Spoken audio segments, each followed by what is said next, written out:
All right. So, welcome. This is just a small tutorial where we're going to actually explain the understanding of the certification process. What I hope to accomplish is to actually talk about system engineering a little. I may just kind of blow past that. I'm sure a lot of you have been doing system engineering for a while.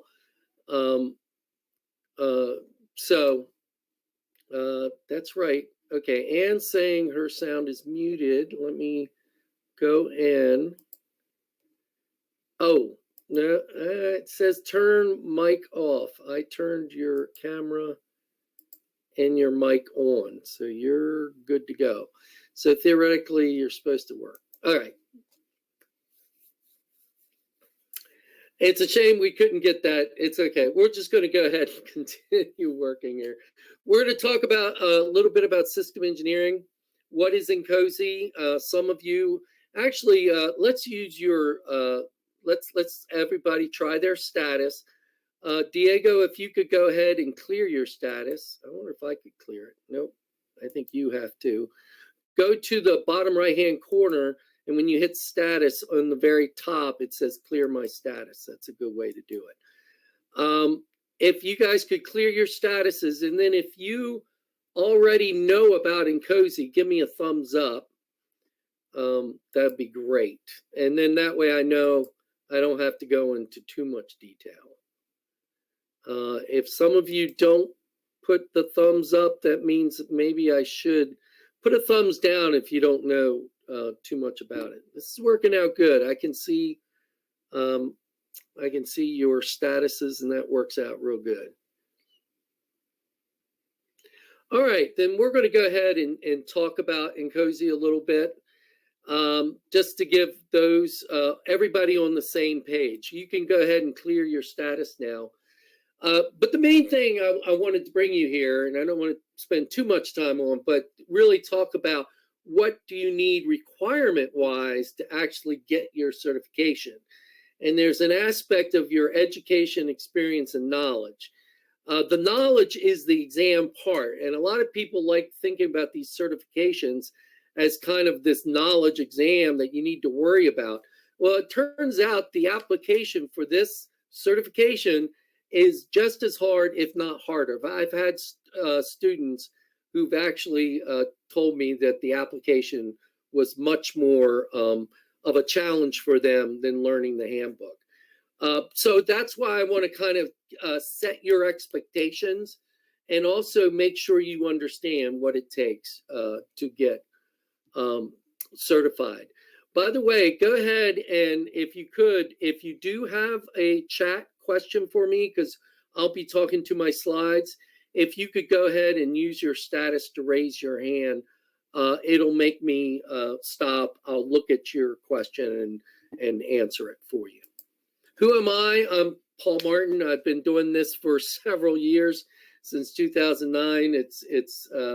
It's been over 10 years.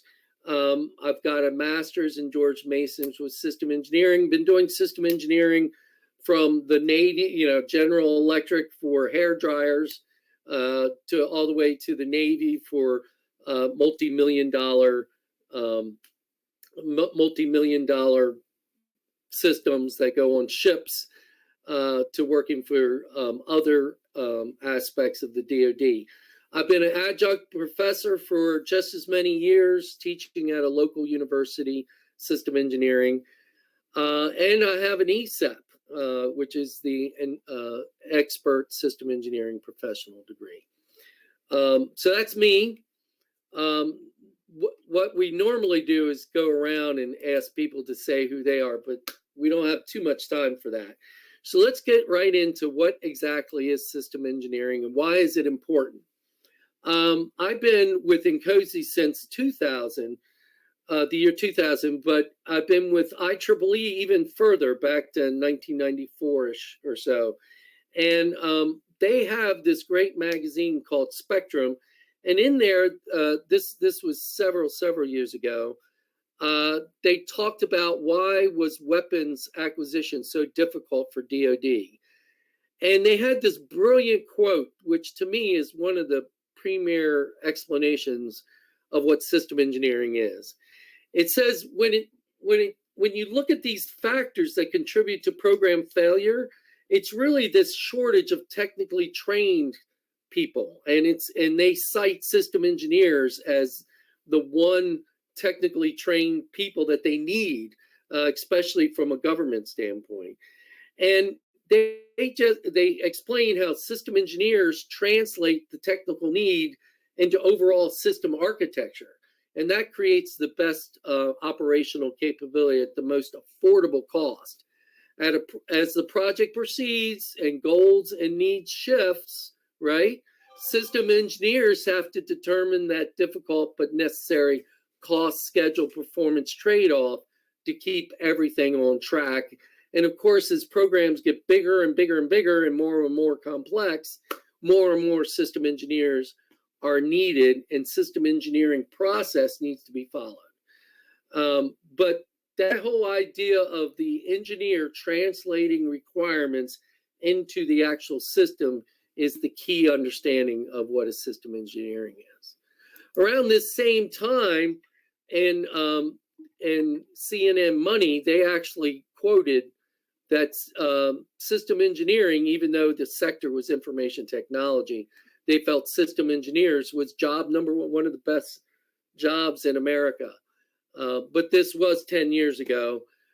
I still think it's one of the best jobs out there. Also, about 5 years ago, actually John Thomas, he was from my local system engineering chapter. He became the INCOSE president for the international INCOSE, and he had this great quote that he put out for his why system engineers are essential to your organization. He talks about how across the organization's products and services, system engineers provide that critical leadership for integrating those technical activities. They have the skills to influence multidisciplinary teams to reach consensus on how a system solution should come together. So they're problem solvers that focus on outcome, not just process. It's one thing when I teach my course, I teach the process. That's true, but there has to be value to the process. I'm very insistent on that. So what is INCOSE? It's been around since 1990. They disseminate the principles and practices that enable successful systems to be realized. In other words, they push system engineering. And they connect system engineering professionals with education, network, and career advancement opportunities. They produce some really good products. One of them, which we're going to talk about, is the actual handbook. And their mission is to actually get that system engineering and system approach used in order to address these complex social and technical challenges that face the world today. Here's some of the products. They have an annual symposium and workshop every year. They have a journal for system engineering, an Insight magazine for the various chapters, and for the INCOSE International to work. They've worked with, oh my God, what's it called? Yeah, the Object Management Group. They did a systems modeling language, and they worked with them in order to produce that. And then there's the handbook. Now, what's important about the handbook is that's actually what is used in order to get your certification. So I'm going to talk about that as we get into the requirements. So this is another product that the INCOSE has, and that's the certification program. It's this multi-level program. You can go in just out of college and get your ASEP, or you've been a system engineer for 5 to 10 years, you can get your CSEP. You've been a system engineer for 20, 25 years, done some leadership work, ESEP. So it's multi-level, and you can go in whenever, what level seems right to you. Now, what I want to talk to you about what it takes to actually get that certification and what it actually entail. Now, keep in mind, this is a certification, not a certificate. Actually, I've had people who've taken my online class and they really do want a certificate that says they finished it. And I'll give you that. That's true. But that doesn't make you a professional system engineer, right? So, or a system engineering professional from INCOSE. That just means you completed a course. So this is not a certificate, it's a certification. So that's different. So not a license, because that usually comes in through whatever state you're in, and they give you the permission to actually carry on your profession. They're professional engineering licenses that are out there that you can grab. But that's not what this is. What a certification does is it confirms your competency, that it actually demonstrates your education, experience, and knowledge.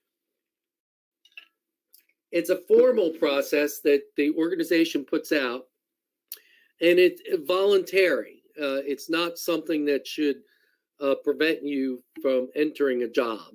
Although there are jobs out there that would prefer you to have this certification. Now, here's a question for you to see if you guys are all awake. Are any of you have another certification from PMI or maybe ISC or maybe IEEE? If you do go into the chat and type in what certification you have. And I'll type in mine, which is CTT Plus, and that actually comes in. CTT Plus actually is the Certified Technical Trainer, and that comes from Comp IMT. And looks like Marlene is a PMP. That's good. And look at Ann. She loves her certifications, and she has a CSEP. That's good. That's good.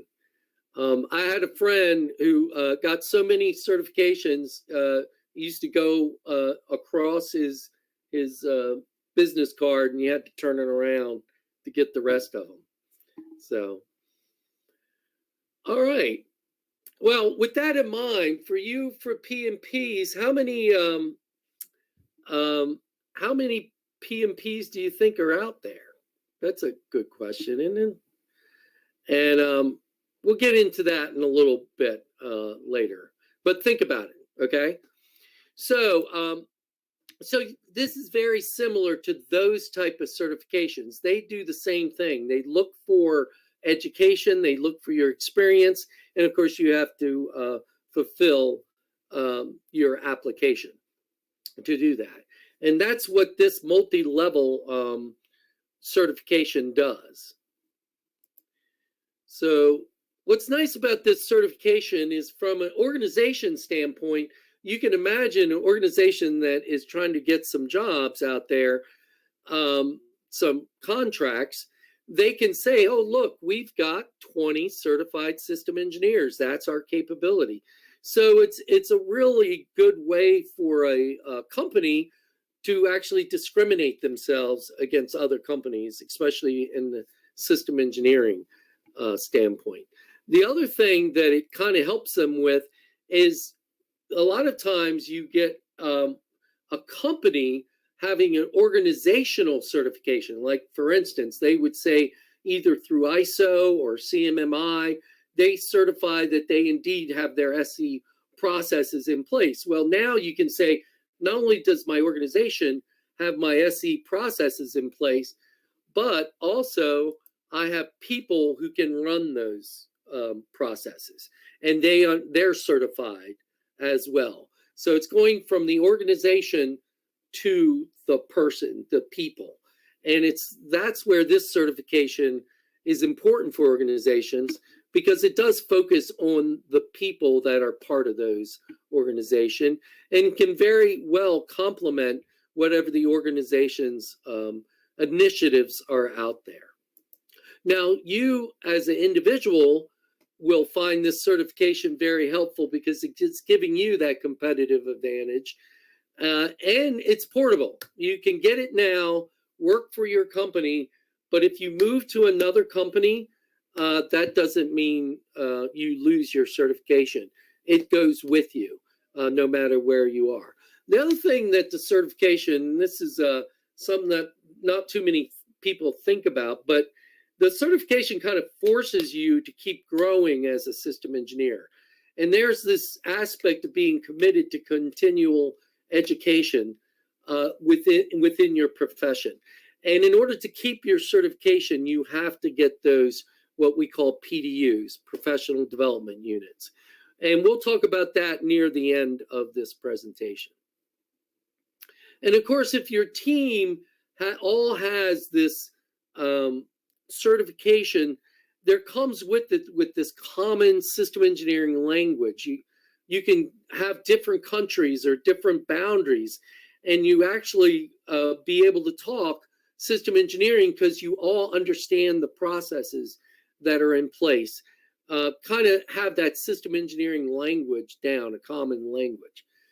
That's the other thing about teams that makes this worthy. So it's leveraging it as an individual, as an organization, being able to use these certifications to further either the company and the contracts they're trying to get, or further you in terms of your actual career. Now, system engineers, by the numbers, just last year we have about almost 3,500 SEPs, about 300 or so ESEPs, 1,000 ASEPs, and about 2,000 CSEPs. Now, here's my question for you. This sounds like a lot, but for those who are PMP, and I'll wait for you while you get your act together when you think about it, how many PMP, how many certifications, how many certifications are out there that PMI have put out? How many do you think? I'm going to wait. You guys might look it up, but see if any of you PMP might know. There's only a few of you.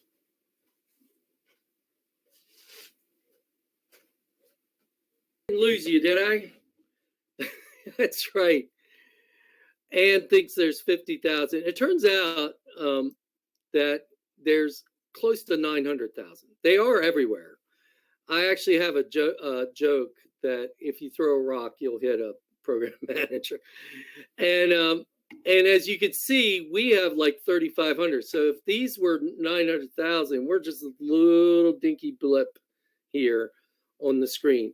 The reason I kind of make a big deal out of this is that getting this certification is a rare situation. There's not very many of us that are out there. I mean, sure, we're growing. You can kind of see that it's going up, but it's not like blowing up. You know what I mean? Not like what PMI has done with their PMPs. Now, the other thing I want to talk to you about is the fact that there are organizations that have a streamlined process. And if any of you belong to these organizations, it's good to get on the INCOSE website and actually find they actually have a point of contact for the organization. You should be able to go in and actually be able to talk to them about what the streamlined process. Usually it means you don't need as many references, and they'll review your application before it's submitted. So it's a pretty good deal if you're part of a company that does this. Now, there are different times in your career where this would make sense. If you are just getting started, the associate system engineering professional may make sense. As a matter of fact, sometimes I tell my students, look, if the application is really hard for you, but you want to get this exam out of the way, then maybe you want to go this way, because this, you just kind of give them your name and you plop your money down and you can take the exam And if you pass, you get your ASEP. You're good to go. And then maybe, work the whatever, how long it takes for you to get your application together. They'll give you 5 years to pull that together. But they're thinking that people right out of college would make sense for them to go for this ASEP. And the process is fairly straightforward. As you can see, you submit the application fee, and they'll notify you, you look good, we love your money, go ahead and take the test. You give $80 to Prometric, and then you take your test and you're good to go for 5 years. So that's something to think about. The other one is the foundation level, which a lot of people already have. It's the certified system engineering professional. That usually is going after somebody who has about 5 or more years of experience. They are looking at a very particular experience. I'm going to talk about that, how you put that in your application. And you have to be an INCOSE member. Actually, every single one of these, even ASEP, you have to be INCOSE member. CSEP, you have to be INCOSE member. Of course, ESEP as well. This is a 3-year, and you have to renew it, showing that you've done your PDUs as you're doing it. Both of these take the exam, right? ASEP, you have to take the exam. For the CSEP here, as you can see, you develop your application. Takes a while. Get your references together. And you can either wait or for the review to get done, or you can go ahead and take the exam before all that's done. And once you pass and they get all the references together, you'll get your thing. It does take a while to actually get this get this through the process. The other one is the ESEP. If you've been around for 20, 25 years, this may be something you want to look at. They do look for, they understand it's hard to get references that go really far back. They're not so worried about that, but they do want to see some leadership aspects within your application. Application is a little harder because they're asking for more experience, of course, as they're doing that. And here you have to continue to be a member. And here it's more of a phone call. They're not so worried about the exam as you were doing this. Okay, so that's the key requirements. The knowledge, which is the exam, the experience, which comes through your application, leadership and accomplishments, again, that's through your application, and education, which you show through your application. So education, what they're looking for there is an actual technical bachelor's degree. They're actually, again, we're a small organization. So you contacting the head office and asking them, hey, I have a technical degree in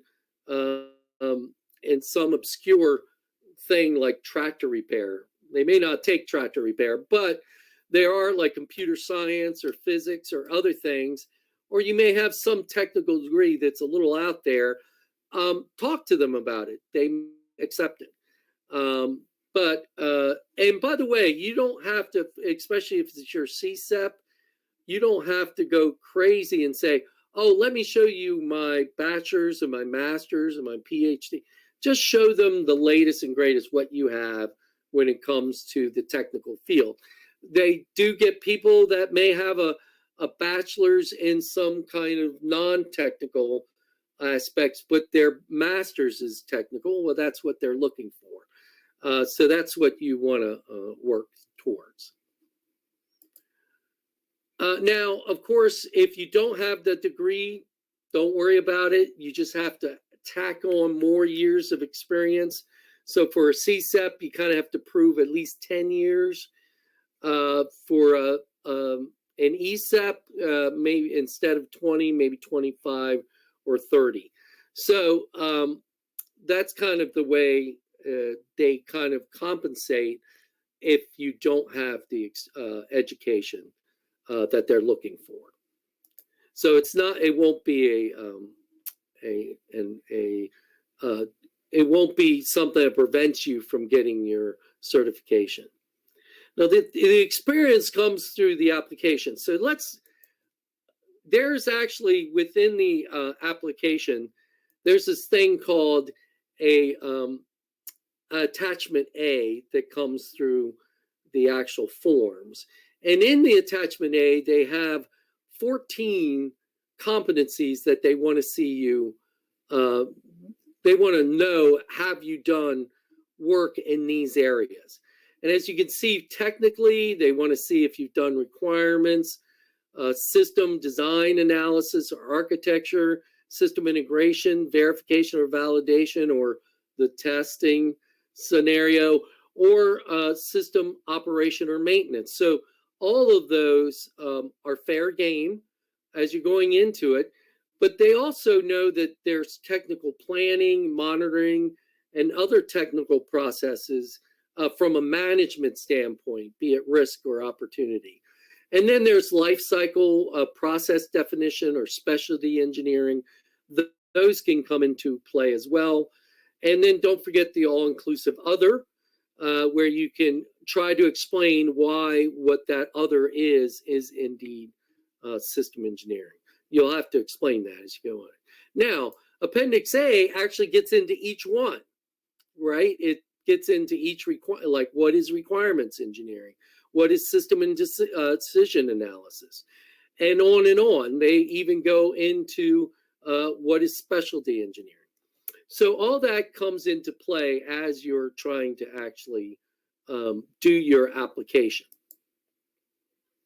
So what they want to know is in your application, you have to show you have at least 1 year of professional level experience in 3 or more of these functional areas. So when it comes to technical competencies or even management competencies, it doesn't matter. If you've done 1 year of requirements, 1 year of technical management monitoring, and 1 year of CM, boom, you're good to go.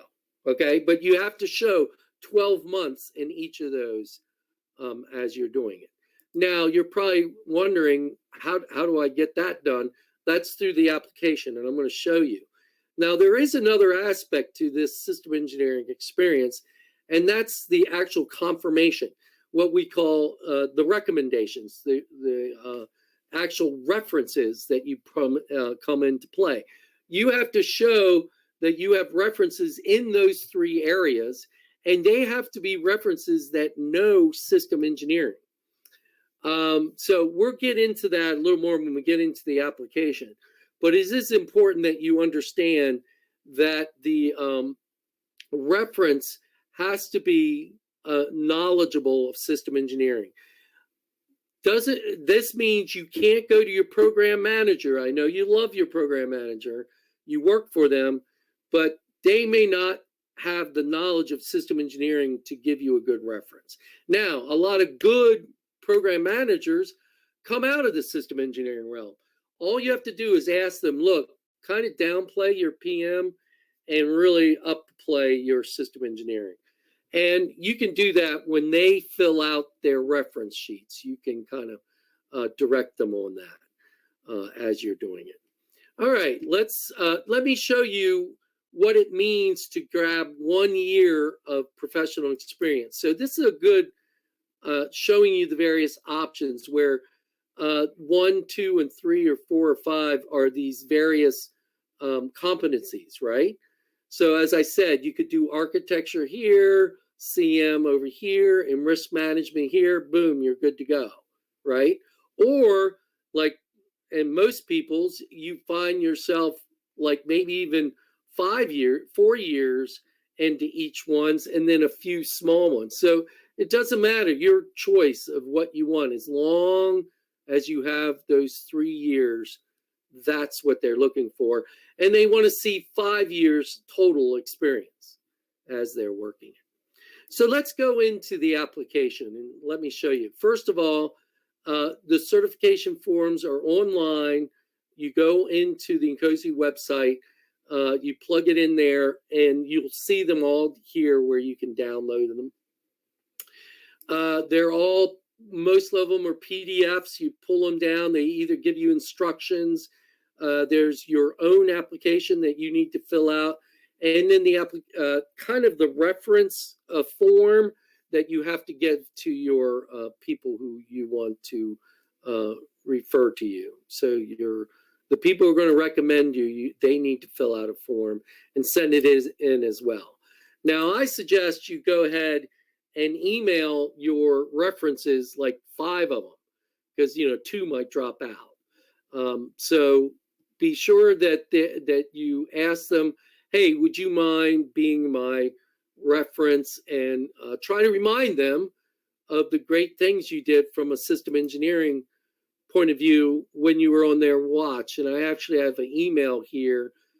This, by the way, I do have a copy for you if you do get into my Canvas that I'll share with you guys at the end of this class. You'll be able to download this site. But see, they talk about the fact that when you want to actually submit your application, you want them to be on the clock so that they'll get in their references right away.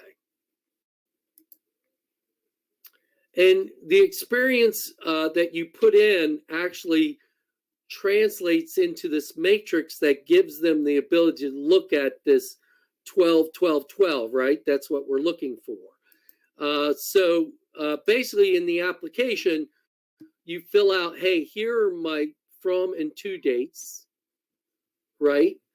It'll calculate the months. But when you go down here and say, well, when I was here for 43 months, but I only did technical planning for 12 of those months.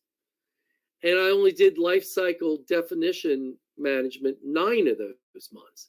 So you actually make sure these add up to less than 43 or equal to or less than 43. And you'll notice that when you go, they actually have the matrix fill itself out. And it'll say down here, oh, here's my position. And over here, this is my actual number of months of system engineering I did. And they're looking over here for those 5 years. So 5 times 12 that they're looking for. So, and over here, they're looking for the 12, 12, 12. Now, you notice with mine, I kind of went crazy, but you probably could have stopped after 4 positions if it turns out you're 8 years and you have your 12, 12, 12. So that's how that works. So the key is having 12 or more for any of those. So you could have stopped early if you want to. Now, before I get started, I want to know, of course, I can't hear you guys, but is everybody okay? Give me a thumbs up. If you have a question, just give me your raised hand. Okay. Diego, did you mean to raise your hand? Or if you have a question, just chat it, put it in the chat box. Okay. I'm going to see what Diego has. Okay, Diego, go ahead and type it in, and I'll answer your question. So we'll be a little patient here. We appreciate you guys.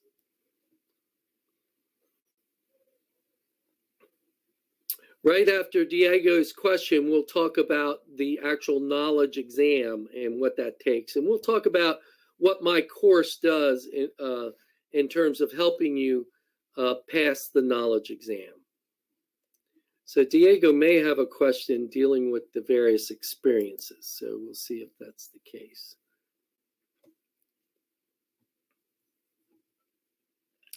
We are a group of 6 system engineers located in Mexico. Our bachelor's degrees are Mexican. Oh, that's actually a good question. I think if you go back and I think the thing that they're looking for, that's actually a good question. What they want to see is that let's go back here.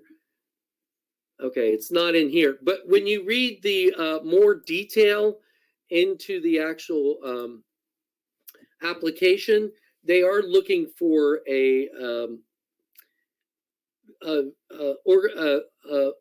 organization or a school that has a certain that it has to be certified, right?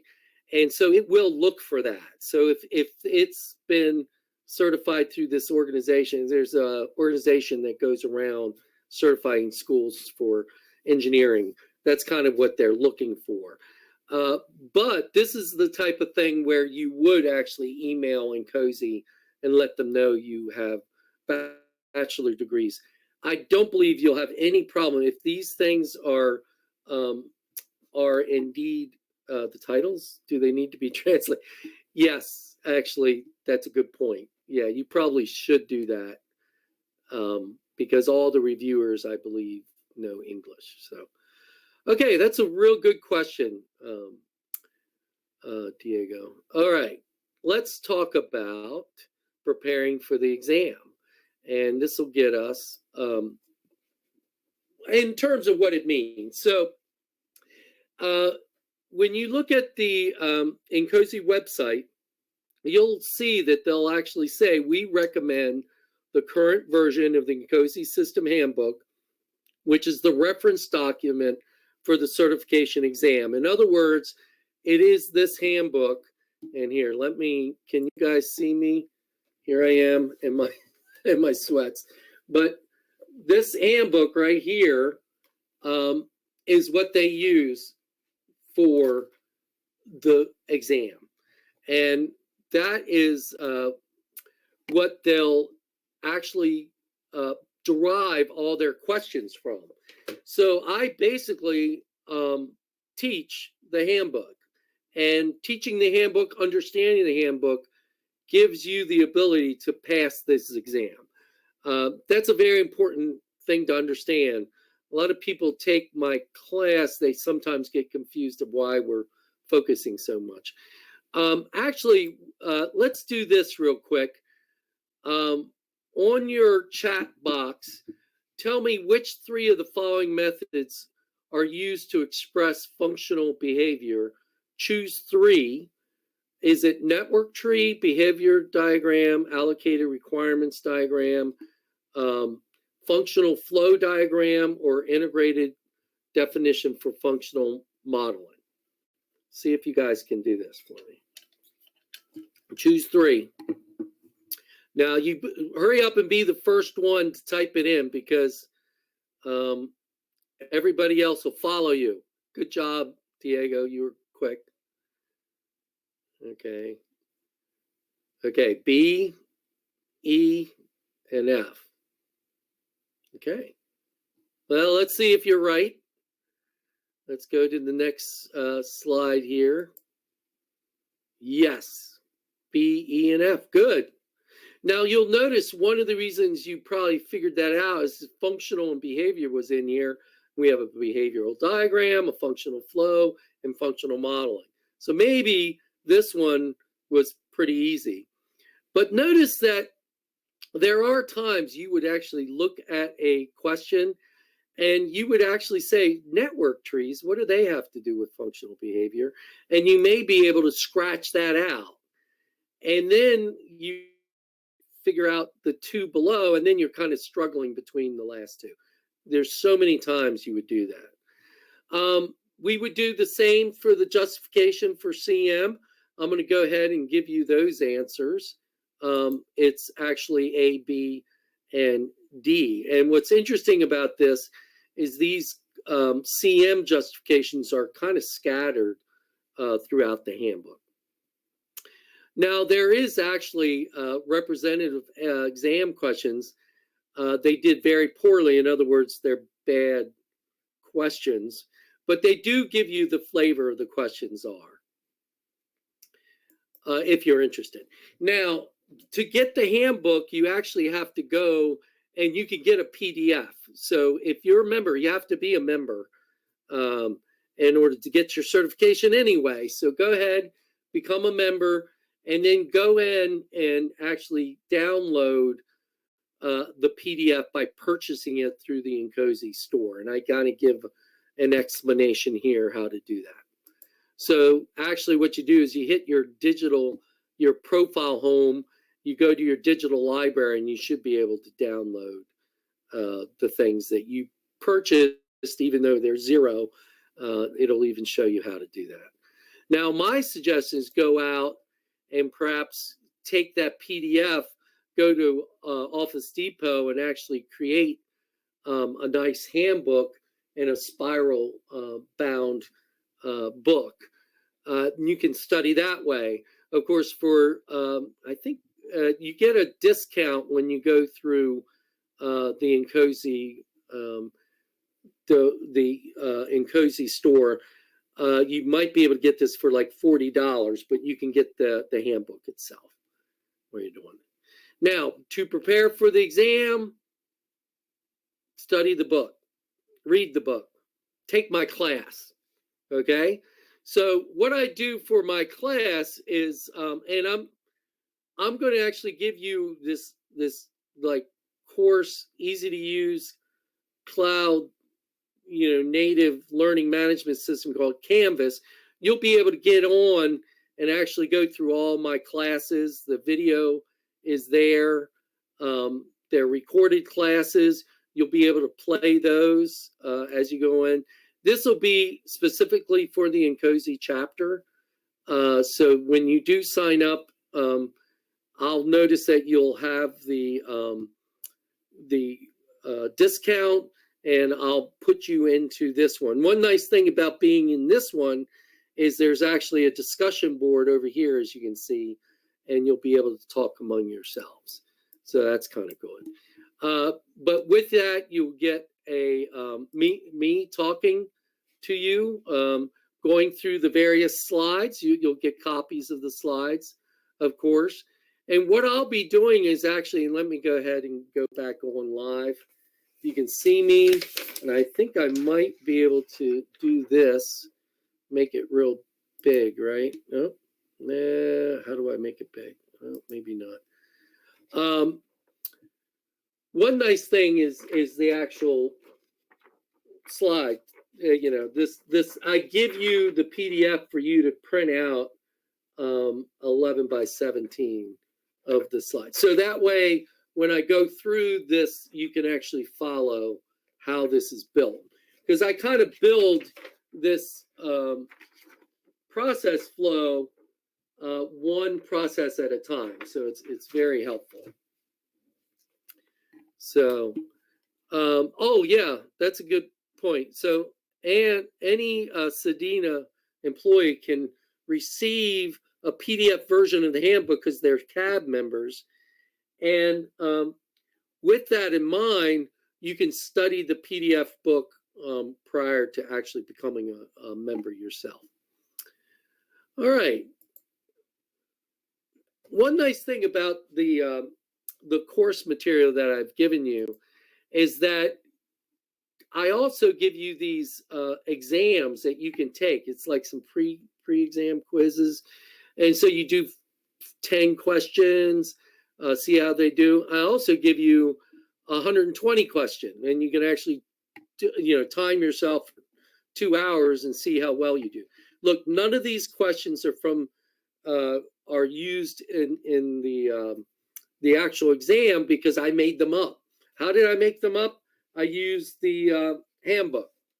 I actually went in to the handbook and came up with about 300 and some questions, 365 actually. So those will be available for you, and you can keep taking the exam. Take one. If you feel you didn't do well, take it again. Now, they'll all be different questions, so you can keep applying yourself and doing this well.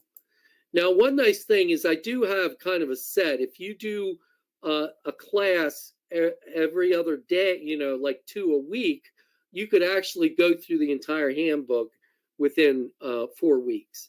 That gives you plenty of time to do the reading and to actually do the quizzes and feel that you're ready eventually to take the test as you do that. Now, if you use the discount code Enchanted 20, this is usually a $650 course.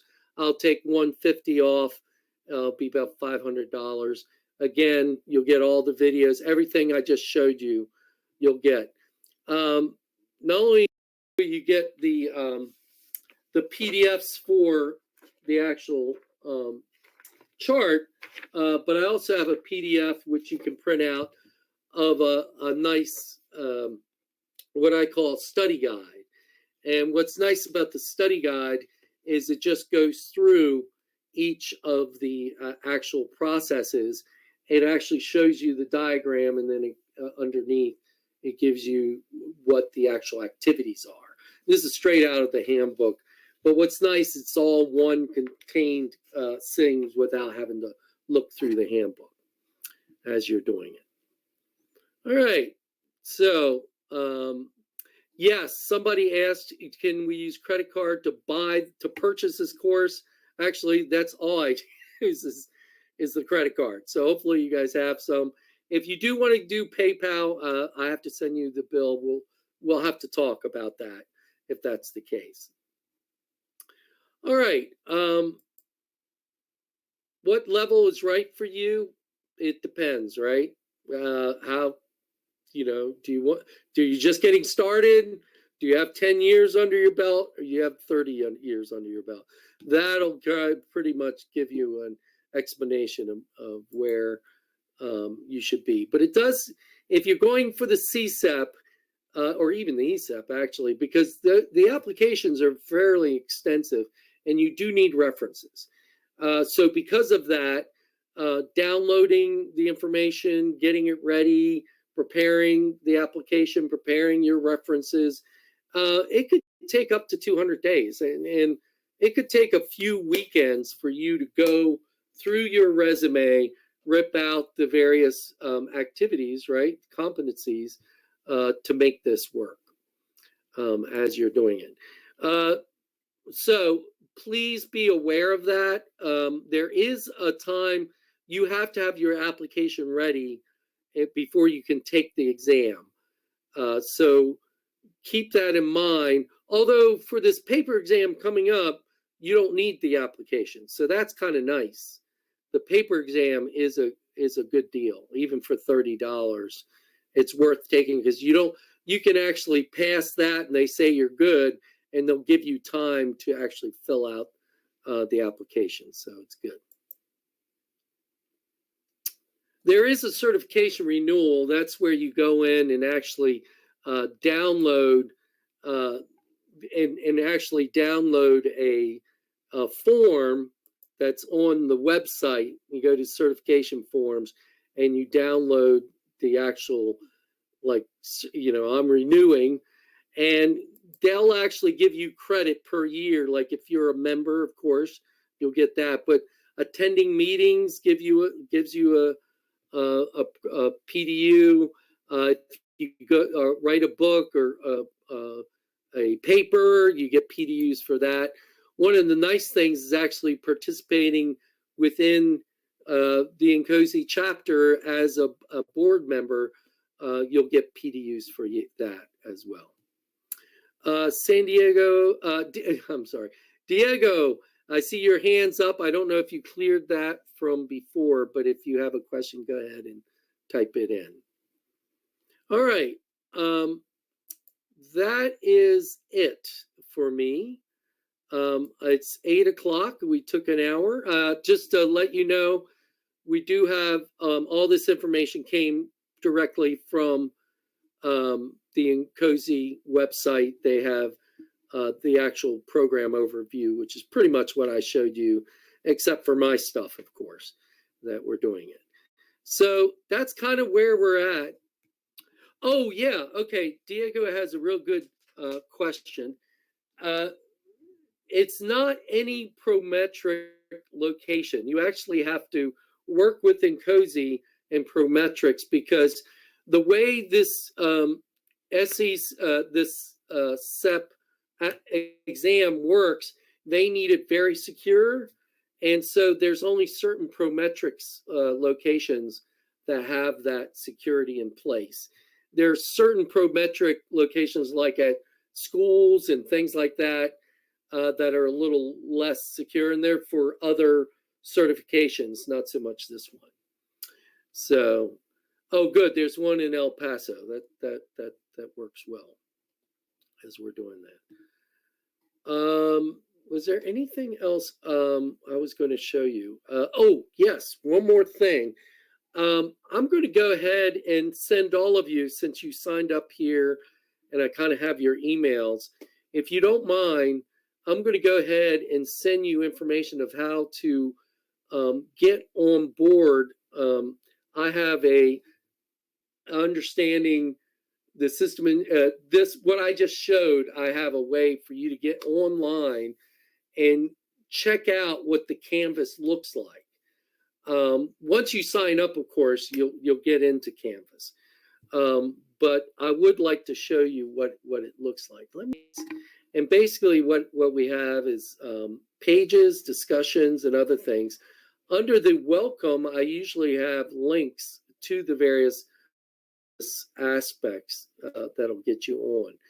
What's nice about you going into this free of course is for you to make sure Canvas works for you. I'll even give you the ability to at least take one. I have a sample quiz. You click on that, click on the quiz, and it just opens it up, and you just go ahead and actually take the quiz. So I just want you to feel comfortable with a Canvas before you buy it. So this is more like a try before you buy type thing. All right, so I am done.